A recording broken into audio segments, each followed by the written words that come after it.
This is a quick demonstration of using tapping if you have self-doubt. So I'm going to start with the karate chop. Even though I doubt if I can make it happen, I deeply love and accept myself.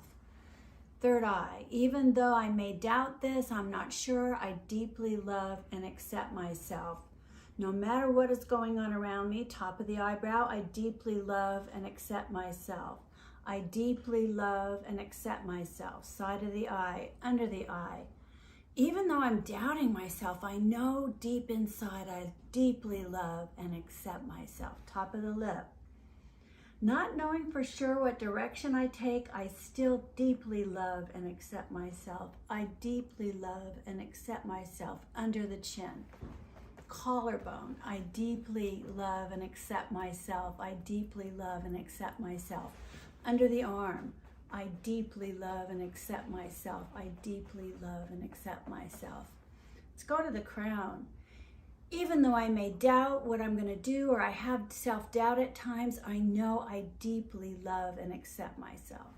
Thank you.